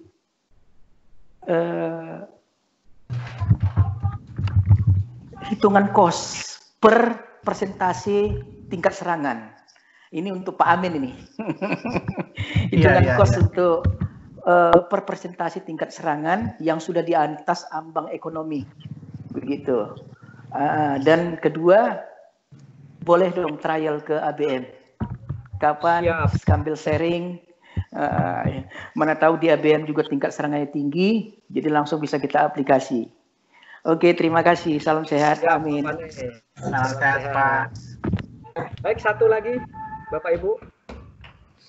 Atau saya akan close dulu. Berikan kesempatan pemateri. Halo Pak. Halo, ya. Selamat pagi, Assalamualaikum. Waalaikumsalam. Salam sehat kita semua Pak. Sehat Pak. Ya, saya Fagianto Pak. Oke Pak. Fagianto dari Kalimantan Barat, atau dari PT Grand Utama Mandiri. Grand Utama Mandiri Pak ya. Ya. Ini saya mau menanyakan satu pertanyaan aja Pak, yang jadi pertanyaan saya. Kita kan sudah aplikasi detail Pak ya. Aplikasi detail untuk pengendalian tirataba. Nah, kan kita kan semprotnya langsung ke pokok sawit Pak ya. Iya. Untuk efek ke pokok sawit tersebut itu Pak, bagaimana Pak? Apakah nanti kan pasti ada efeknya Pak? Apakah ada efeknya untuk berkelanjutan nantinya Pak? Itu aja Pak. Terima kasih Pak. Baik, terima kasih Pak. Oke, terima kasih. Baik, Pak Agus, Pak Wira, dan Pak Amin. Ini ada 3 penanya kita, Pak Nandang, Pak Saril Pane, dan Pak Fagianto. Mungkin kalau Pak Saril Pane, Pak Fagianto di bagian Pak Amin ya. Karena ada hitungan cost dan juga efek terhadap tanaman. Mungkin kita jawab dari Pak Agus dulu ya, pertanyaan Pak Nandang ini Pak Agus. Iya, terima kasih Pak Nandang di Kalimantan Timur tadi. Jadi Pak, memang faktor predisposisi, faktor yang mendukung terjadinya outbreak atau ledakan dari tirataba ini adalah salah satunya tadi adalah gulma yang semak, yang tidak sesuai SOP tadi yang saya sampaikan. Memang kita ketahui kalau di gambut itu perkembangan gulmanya luar biasa. Dengan demikian ini memang selalu berkaitan antara gulma yang semak, kemudian lembab, ini menjadi hubungan yang dua-duanya. Jadi ya mana yang apa itu dua-duanya berkaitan. Jadi gulma yang semak mengakibatkan kelembaban akan menjadi lebih tinggi dan menyebabkan itu tirataba berkembang. Jadi ya salah satu pengendaliannya ya secara tidak langsung adalah pengendalian gulmanya. Meskipun tadi disebutkan oleh Pak Alwi Asikap tadi, pengendalian gulma nampaknya sudah sudah bagus tapi kok tetap muncul juga begitu, kan gitu. Itu yang perlu digarisbawahi. Tapi ya intinya kedua-duanya ini harus dilakukan, karena untuk menurunkan kelembaban tadi yang dilakukan adalah pengendalian gulmanya supaya tidak meningkatkan kelembaban itu tadi. Demikian itu Pak Nugroho.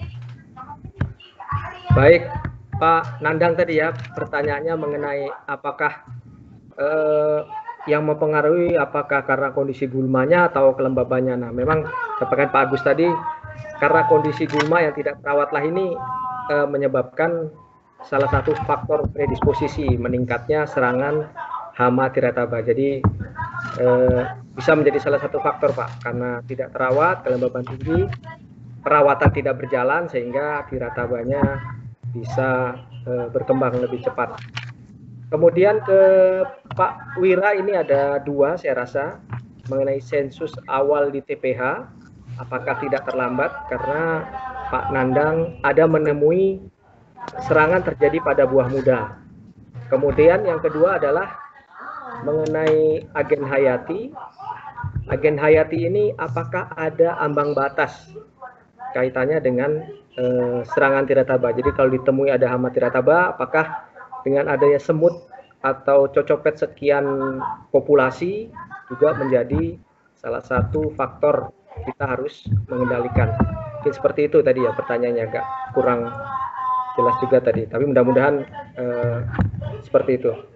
Pak Wira silakan. Baik Pak, terima kasih pertanyaannya. Jadi terkait tadi mengenai deteksi di TPH, apakah akan terlambat atau tidak. Jadi kalau yang di TPH itu tujuannya untuk deteksi dini saja Pak.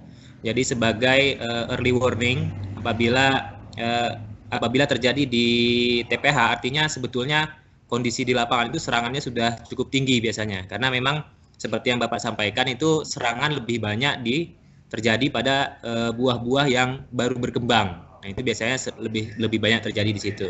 Nah, apabila dia sampai ke buah-buah yang terpanen dan masih bagus, itu biasanya karena kondisi populasi di lapangan sudah sangat tinggi. Nah, makanya itu sebagai deteksi dini saja. Apabila bisa langsung dilakukan di lapangan, melakukan sensus pohon per pohon, itu jauh lebih bagus lagi. Nah, kita bisa langsung tanpa membuang waktu itu bisa menghitung intensitas serangan yang terjadi di lapangan. Seperti itu. Jadi monggo tidak masalah kalau memang mau langsung dilakukan di lapangan selama tenaga ada dan biaya juga bisa tercover. Kemudian yang kedua terkait dengan ambang agen hayati, cocopet dan lain sebagainya, itu kami belum pernah melakukan pengukuran itu. Karena cocopet sendiri perannya terhadap pengendalian tirataba juga belum terlalu signifikan. Bahkan ada beberapa juga yang masih meragukan gitu perannya si cocopet ini terhadap tirataba. Jadi kalau untuk kaitannya dengan ambang kendali menggunakan agen hayati seperti predator, kami belum ada pengamatan ke arah situ.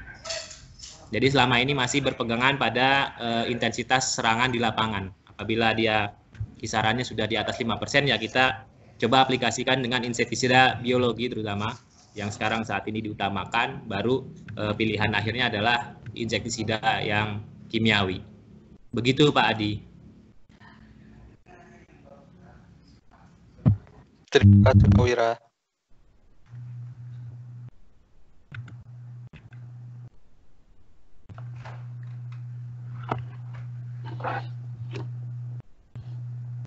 Halo, suaranya nggak kedengar ya? Oke, terima kasih Pak Wira tadi penjelasannya, mudah-mudahan di copy ya Pak Nandang dan teman-teman. Tadi ada beberapa pertanyaan juga yang mirip ini dari Puji Astuti, Unsri, itu juga seberapa efektif predator earwig. Nah ini tadi sudah dibalas oleh Pak Wira, belum ada penelitian secara spesifik ya Pak mengenai musuh alami ini. Kemudian, nah ini juga ada pertanyaan dari Pak Budiman Narahap, saya baca di chat ini. Apakah musuh alami UPBKS sudah ada pengembangannya? Untuk setiap fase ada musuh alaminya. Nah ini mungkin juga belum ada ya Pak Wira ya. Penelitian lebih detailnya ya. Kalau lebih detailnya belum ada, Pak. Oke, belum kalau ada. Hasil penelitian kawan-kawan terkait ada beberapa jenis parasitoid yang bisa menyerang larva, tetapi itu pun perannya tidak signifikan di lapangan. Oke, baik. Tadi ini pertanyaan dari Pak Budiman Narahap ya, dari Sinarmas. Mungkin kita masuk dulu ke pertanyaan untuk Pak Amin ya, Pak Amin. Ini ada beberapa kaitannya mengenai hitungan kos, kemudian mengenai aplikasi jika hujan dicampur dengan perata atau stiker, kemudian alat aplikasi. Ini juga ada pertanyaan nih Pak Amin. Selain mist blower, knapsack juga untuk tanaman tinggi, apakah ada solusi? Tadi saya lihat di chat juga. Kemudian yang ketiga, apakah ada efek serangan penyemprotan di PLSC ke pokok sawit? Nah, yang terakhir nih Pak Pane nih, ditunggu nih kehadiran kita nih untuk trial di ABM. Oke, silakan Pak Amin. Oke, baik. Yang pertama untuk Pak Nandang dan teman-teman yang lain tentang kompatibilitas di PLSC jika di tank mix dengan stiker perekat perata ya. Selama pencampur tersebut pH-nya tidak bersifat basah, itu diperbolehkan. Jadi kita anjurkan menggunakan pencampur yang pH-nya netral sampai posisi di asam. Tidak kita anjurkan yang pH yang basah, karena tadi saya sampaikan bahwa di PLSC pada saat dia berada pada kondisi basah, maka kristal protein akan berubah menjadi racun, dan kalau beracunnya itu di luar dari tanaman, khawatirnya begitu sampai ketemu dengan tirataba, efikasinya dikhawatirkan ada pengaruhnya. Sehingga silahkan bisa dicampur dengan stiker, dengan perekat. Biasanya rata-rata menggunakan konsentrasi stiker itu sekitar 2 mili per liter air. Kalau kita baca di label beberapa stiker, itu menggunakan dosis 100 mili per hektar. Kemudian tentang spesifikasi alat aplikasi. Nah, karena tirataba ini bersembunyi di celah-celah dari brondolan, bahkan di bunga jantan, bunga betina, maka gunakanlah alat aplikasi yang tekanannya relatif tinggi, sehingga droplet semprotan dipel tadi itu bisa mendekati habitat dari tirataba. Yang pertama adalah tekanannya yang harus diperhatikan. Alat aplikasi tekanannya masih standar, masih bagus, masih tinggi, sehingga droplet dipel itu mendekati habitat dari tirataba di sela-sela brondolan, kemudian di bunga jantan dan di bunga betina. Yang pertama itu. Yang kedua, spesifikasi yang harus diperhatikan adalah nozzle-nya. Ya, tipe nozzle yang digunakan di sini. Gunakan jenis nozzle yang cone. Jadi cone itu langsung menuju ke titik sasaran. Jangan sampai menggunakan jenis nozzle yang berbeda. Bagaimana dengan tanaman tinggi? Untuk tanaman yang tinggi itu biasanya lebih efektif menggunakan power sprayer. Ya, kalau karena tirataba ini bersembunyi di celah-celah daripada brondolan, tidak mungkin kita aplikasi dengan cara fogging, tidak mungkin, tetap menggunakan aplikasi spraying. Cuma nanti ada modifikasi di nozzle-nya. Biasanya ada alat bantu, misalkan teman-teman nanti ada yang punya masalah dengan tanaman tinggi, bisa memberi informasi ke kami. Kita ada alat bantu yang bisa membantu Bapak Ibu sekalian, terutama yang menggunakan power sprayer. Kemudian pertanyaan yang berikutnya, kalau di PLSC sudah dicampur dengan pelarut, misalkan air atau lainnya, berapa lama larutan tersebut boleh tidak digunakan? Kami anjurkan bahwa sebaiknya kalau sudah dicampur dengan air, sebaiknya digunakan dalam posisi yang masih segar. Jika situasi tidak memungkinkan, misalkan karena hujan, maka usahakan paling lama digunakan maksimal 2 hari setelah dicampur. Kenapa? Karena akan terjadi reaksi di dalam larutan tersebut, sehingga dikhawatirkan bisa pengaruh terhadap daya bunuh dari Bacillus tentang berat. Kemudian apakah ada efeknya terhadap tanaman sawit? Ya, tadi saya sudah jelaskan tentang cara kerja daripada Bacillus. Ya, jadi dia harus menemui situasi asam dominant bisa berubah menjadi racun. Artinya apa? Artinya bahwa Bacillus yang ada di dalam racun ini secara otomatis tidak berpengaruh langsung terhadap tumbuhan tanaman kelapa sawit. Yang jelas, secara tidak langsung, IPLSC ini berpengaruh positif terhadap tanaman sawit karena dia bisa mengendalikan kira tangga yang perkembangan buah sawit. Kemudian tentang papanen, ini menarik Pak. Jadi tadi saya sudah bicara tentang kos aplikasi. Seandainya ini kami papanen ya, mudah-mudahan tidak terjadi. Kalau misalkan pada lokasi tertentu intensitas serangan itu relatif tinggi, maka kos aplikasi yang kita rekomendasikan adalah antara 4 sampai 6 kali aplikasi. Ya. Kalau intensitasnya relatif tinggi, rotasi yang 4 sampai 6 kali aplikasi di IPLSC per hektar ya. Kalau kita hitung biayanya untuk 6 kali aplikasi, bukan biaya sekitar Rp5.000 6 kali aplikasi. Apalagi sekarang harga CPO lagi aneh, jangan segan-segan investasi teknologi Pak Pane. Yang berikutnya, iya Pak, harga mumpung harga TBS lagi bagus Pak. Kemudian rencana trial ini Pak Pane, kami terus terang sangat senang jika bisa membantu Pak Pane di kebun ABM Pak. Kami akan minta tim kami yang ada di Sumatera Utara. Saya yakin teman-teman di Sumatera Utara juga familiar dengan Bapak. Kita siap untuk bantu Bapak melakukan trial IPLSC di kebun ABM. Saya pikir terima itu. Kasih. Ya, terima kasih Pak Amin. Terima kasih Pak Pane. Siap Pak Pane. Silakan Pak Adi. Terima kasih Pak Amin. Dan para penanya, saya coba baca dulu nih Pak ya. Sebelum saya buka ini, tadi ada yang cukup menarik pertanyaannya. Ini sebagian besar ada yang menanyakan mengenai pencampuran dengan perekat atau perata, tadi sudah disampaikan oleh Pak Amin ya, mengenai dosis. Kemudian apakah predator alami semut efektif, tadi sudah disampaikan oleh Pak Wira juga, belum ada penelitian secara khusus terhadap predator alami ini dalam mengendalikan tirataba. Nah, ini yang menarik ada lagi bagaimana cara pengendalian dan monitoring untuk tanaman yang sudah tinggi.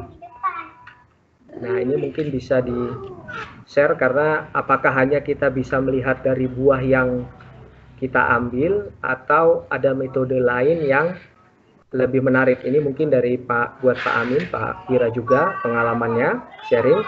Kemudian bagaimana membedakan jantan betina sawit jika kastrasi dilakukan saat buah masih kempet, bakal buahnya masih terselubung. Nah, ini juga ada pertanyaan lagi, bagaimana mengetahui sering ditemui pada buah yang partenokarpi atau tidak berkembang. Nah, mohon penjelasannya apabila terjadi pada tandan yang partenokarpi. Mungkin tadi pertanyaan via meeting chat ini saya tangkap ya. Pertama tadi mengenai tanaman tinggi, apakah ada pengalaman untuk pengamatan dan pengendaliannya umur 3-7 tahun. Kemudian tadi membedakan buah jantan betina untuk yang belum kastrasi masih kempet. Yang ketiga adalah kejadian pada partenokarpi, apakah ada pengalaman dan solusinya, karena kami banyak menemukan di lokasi kami. Mungkin silakan Pak Amin, Pak Wira sharing pengalaman. Monggo Pak Wira duluan. Baik Pak. Jadi terkait tadi membedakan bunga jantan dan betina ketika masih kempet, kalau dia baru awal berbunga, umur 12 bulan di lapangan, 15 bulan, itu nggak usah dibedakan Pak. Terus untuk jantan betina kita kastrasi dulu. Baru ketika dia sudah umur 20 bulan perdana, yaitu kita pilih. Nah,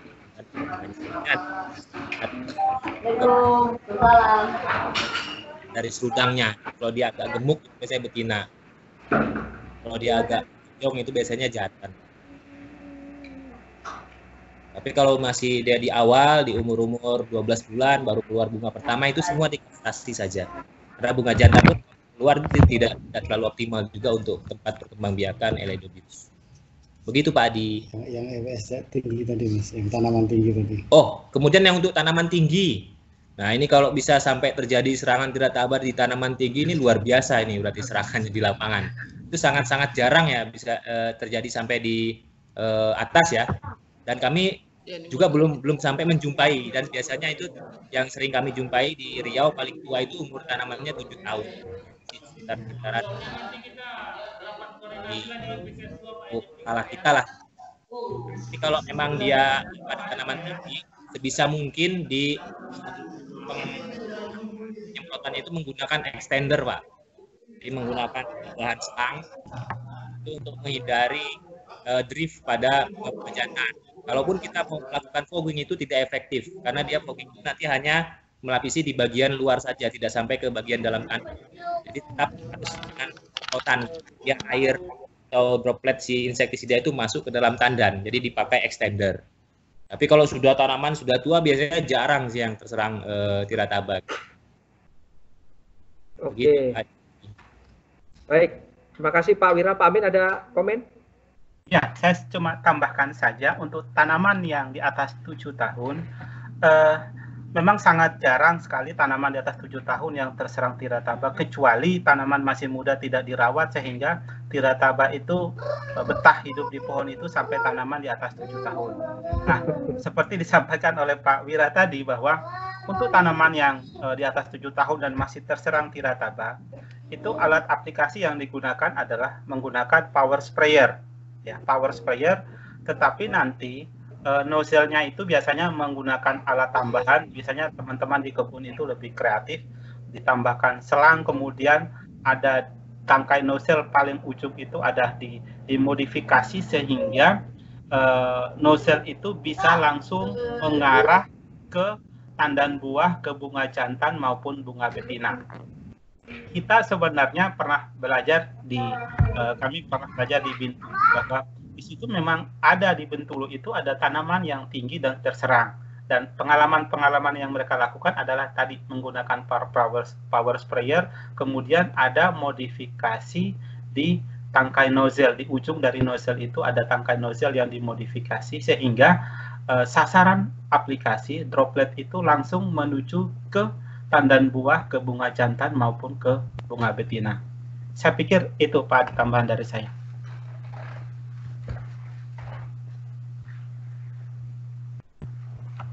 Halo. Terima kasih Pak Wira, Pak Amin penjelasannya tadi untuk tanaman tinggi itu bisa menggunakan extender ya, dan nozzle-nya itu dirubah, biasanya bentuknya dimodifikasi ya, sehingga nozzle-nya itu bisa mengarah ke tandan buah. Kemudian tadi pertanyaan selanjutnya, kita akan buka lagi, masih cukup waktu kita untuk tanya jawab. Bapak Ibu, ini ada menjawab juga pertanyaan tadi ya, yang paling efektif adalah menggunakan spraying, jadi tidak menggunakan fogging untuk tirataba ini, karena untuk tirataba ini memang harus melapisi di seluruh permukaan buah ya, sedangkan kalau fogger tidak sampai merata. Jadi paling bagus memang menggunakan air sprayer atau mist blower, power sprayer dan sejenisnya. Kemudian mengenai tandan bunga jantan, bunga betina tadi juga sudah dijelaskan Pak Wira. Pada umur-umur muda ya kita kastrasi semua. karena hasilnya juga tidak akan maksimal tadi ya, kurang lebih begitu ya Pak Wira ya. Mungkin tadi Pak Budi juga sudah mengcopy jawaban Pak Wira. Selanjutnya kita akan buka lagi pertanyaan untuk online virtual, silakan Bapak Ibu. Mungkin 2 lagi ya. Halo. Halo. Halo Pak Nugroho. Halo, selamat pagi Ya. Pak. Pagi. Halo, Dengan siapa dulu nih Hadi, Pak? Dengan?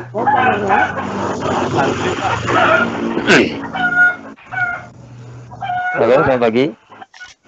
Pagi Pak. Bengkulu Pak, Bengkulu Pak. Halo, Bengkulu, iya Pak. Silakan Pak. Pak siapa Pak? Dari Bengkulu Pak, Pak Effendi. Oke.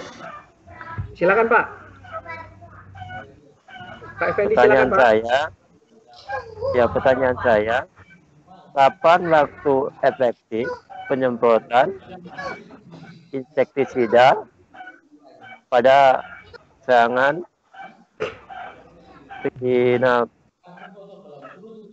hama tersebut? Kedua, kapan musim serangan hama tersebut yang tanaman sawit? Gimana Pak? Yang kedua Pak, bisa diulang Pak? Kapan endemik serangan hama tersebut pada tanaman sawit? Penghujan, awal musim hujan atau awal.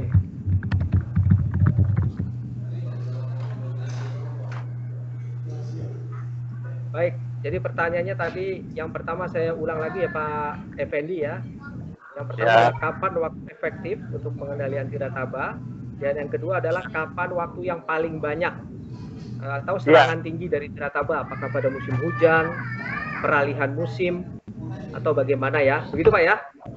Iya, betul. Oke, sip. Satu lagi Pak. Satu pertanyaan lagi. Halo Pak. Ya Pak.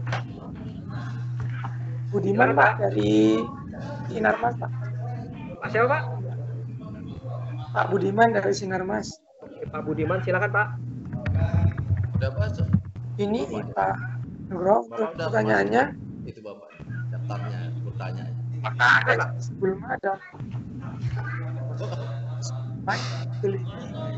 Tapi belum dipanggil. Berapa untuk area di dalam sawit yang berpengaruh intensitas serangan tirataba? Pak Budiman, sorry Pak, agak kurang jelas Pak. Suaranya putus-putus ya. Halo Pak. Diulangi. Iya Pak. Sudah. Sudah. Jenis gulma. Apakah ada jenis gulma yang diteliti oleh PPKS dan coverage-nya yang menutupi di areal sawit kita terhadap intensitas serangan tirataba, Pak? Itu yang pertama. Yang kedua, apakah PPKS sudah melakukan penelitian pestisida nabati gitu, selain daripada dipel yang menggunakan mungkin dipel atau menggunakan bahan aktif bacillus, mungkin itu ada coba. Mungkin kalau ada di share juga Pak, yang pestisida nabatinya. Kemudian yang ketiga, apakah sudah ada percobaan tentang trikograma Pak, trikograma yang untuk parasitoid telur. Nah, itu yang ketiga. Yang keempat, terakhir, berapa standar menurut penelitian jumlah pelepah yang terlambat untuk di pruning? Jadi misalnya jumlah standar yang tertinggal ini berapa sehingga lebih berbahaya untuk serangan tirataba? Terima kasih Pak. Oke, sip. Terima kasih Pak Budiman dari Sinarmas. Ada 4 pertanyaan. Tadi yang pertama adalah apakah ada jenis gulma khusus yang telah diteliti oleh PPKS yang mengindikasikan bisa meningkatkan intensitas serangan tirataba? Itu yang pertama. Kemudian yang kedua dan ketiga ini, apakah sudah ada penelitian mengenai pestisida nabati dan juga pengujian terhadap trichoderma atau trichoderma tadi ya, kurang jelas. Trichoderma. Iya, trichoderma ya, parasitoid telur. Kemudian berapa standar pruning yang ditinggal untuk bisa menurunkan serangan dari tirataba. Nah, mungkin ini bisa dari Pak Effendi dulu, dari Pak Effendi ya, kapan waktu yang efektif serta waktu yang paling tinggi intensitas serangan dari tirataba ini. Silakan mungkin Pak Wira atau Pak Amin. Monggo Pak Wira. Ya Pak. Jadi terkait pertanyaan tadi mengenai waktu efektif penyemprotan insektisida. Nah itu waktunya segera Pak. Nah, jadi tidak ada waktu-waktu yang tertentu apabila kita sudah melakukan sensus, kemudian intensitas serangannya sudah di atas 5%, artinya jumlah tandan yang terserang itu sudah di atas itu harus segera dilakukan tindakan pengendalian. Yang pertama tentunya tadi sudah saya sampaikan juga, sebelum melakukan penyemprotan harus dipastikan bahwa tandan-tandan yang terserang berat atau yang sudah busuk itu harus disanitasi terlebih dahulu. Baru setelah itu dilakukan penyemprotan menggunakan insektisida. Kemudian musim serangannya kapan? Biasanya itu banyak terjadi peralihan antara musim kemarau ke musim hujan. Jadi di waktu-waktu itu atau peralihan dari musim hujan ke musim kemarau ketika kelembapan mikro itu menjadi tinggi di area tandan. Nah itu adalah waktu-waktu yang paling rentan untuk terjadinya serangan dari tirataba. Begitu Pak Adi. Oh berikutnya ya, sekalian dengan yang tadi pertanyaan dari Pak Budiman Sinarmas, ya, itu terkait jenis gulma terhadap intensitas serangan. Nah kalau jadi jenis gulmanya bisa gulma apapun Pak. Jadi khususnya adalah gulma-gulma yang berkayu atau anak-anak kayu yang dia kanopinya itu bisa sebanding dengan kanopi si kelapa sawit, artinya bisa menyaingi tinggi dari kelapa sawit. Nah itu terutama gulma-gulma yang harus dikendalikan, karena itu bisa pengaruhnya sangat signifikan meningkatkan kelembaban di area tajuk atau area kisaran tandan kelapa sawit itu tadi. Kemudian terkait dengan pestisida nabati selain Bacillus yang sudah diteliti belum, untuk saat ini belum ada. Jadi memang baru Bacillus ini ya, karena dia sudah tersedia secara komersil, artinya mudah didapat di pasaran. Jadi memang baru ini yang diujikan. Tetapi kawan-kawan di Malaysia juga mereka sudah pernah mengujikan beberapa, tapi memang yang paling efektif adalah Bacillus thuringiensis. Kemudian apakah sudah ada percobaan trikograma untuk parasitoid telur terhadap trichoderma, terhadap tirataba? Kita belum ada Pak, karena untuk istilahnya seperti isolat dari trichodermanya pun kita belum ada yang spesifik untuk tirataba, karena biasanya trichoderma dia trikograma memiliki spesifitas tersendiri terhadap hama sasaran. Jadi nanti ada trikograma yang dia hanya memparasitoid jenis-jenis hama tertentu gitu. Jadi dia tidak sifatnya itu tidak broad spectrum juga begitu. Begitu Pak Adi. Oh untuk ini penelitian mengenai pelepah ya, jumlah pelepah. Yang penting maintain standar Pak. Kalau untuk tanaman muda itu yang beresiko adalah yang di atas 56 pelepah. Jadi itu harus di bawah itu, kisarannya antara 48 ke 56 itu adalah standar untuk tanaman muda. Kemudian pada tanaman-tanaman yang lebih tua itu antara 40 sampai 48 harus di-maintain di situ Pak. Di atas itu dia bisa menjadi lebih beresiko terhadap serangan tirataba. Kalau di bawah itu dia menyebabkan pertumbuhan atau perkembangan buah itu menjadi terhambat gitu, terganggu. Begitu Pak. Oke. Pak, bisa diulang tadi Pak, masalah pelepah tadi, agak kurang kopi saya. Oh ya, jadi kalau yang tanaman muda, yang paling beresiko terhadap serangan tirataba itu apabila pelepahnya berada di atas 56 Pak. Nah, jadi kan kalau dia standar normalnya antara 48 ke 56 untuk tanaman muda. Jadi di atas itu memiliki resiko yang lebih tinggi terhadap serangan tirataba. Oke. Baik. Pak Effendi, makasih Pak Wira tadi sudah cukup jelas. Pak Amin mau menambahkan? Iya, saya ingin menambahkan saja tentang kapan waktu yang efektif. Saya setuju bahwa itu segera dilakukan aplikasi ketika situasi di lapangan, dari sisi agronomi di lapangan kelembapan relatif tinggi dan kuning tidak dilakukan, kemudian sudah mulai kelihatan gejala serangan tirataba, maka aplikasi insektisida di PLSC segera dilakukan. Nah, kapan aplikasi itu bisa dilakukan? Karena tandan itu terlindungi, ternaungi oleh daun dan relatif tidak berpengaruh terhadap cahayanya pun tidak terlalu banyak, suhu pun tidak terlalu tinggi, kemudian penguapan pun tidak terlalu besar, maka Bapak bisa aplikasi di PLSC pada pagi hari setelah permukaan tanaman, permukaan buah itu sudah kering sampai sekitar jam 3 sore. Itu silakan dilakukan. Intinya bahwa aplikasi dilakukan setelah permukaan bagian yang akan kita semprot itu sudah kering. Ya, itu yang pertama, Pak. Yang kedua, aplikasi dilakukan kalau intensitas serangan itu sudah mencapai ambang ekonomi. Ambang ekonominya itu sekitar 5%. Saya pikir itu, Pak Adi ya. Tadi saya lihat ada pertanyaan tentang bagaimana kalau di PLSC itu diaplikasi dengan cara injeksi batang. Terus terang Bapak-bapak dan Ibu-ibu sekalian, kami belum punya pengalaman khusus tentang injeksi batang dengan menggunakan di PLSC. Itu saja Pak Adi, silakan. Terima kasih Pak Amin, Bapak Ibu sekalian yang berbahagia. Waktu sudah pas ini Pak, Bapak Ibu sekalian, sudah jam 11.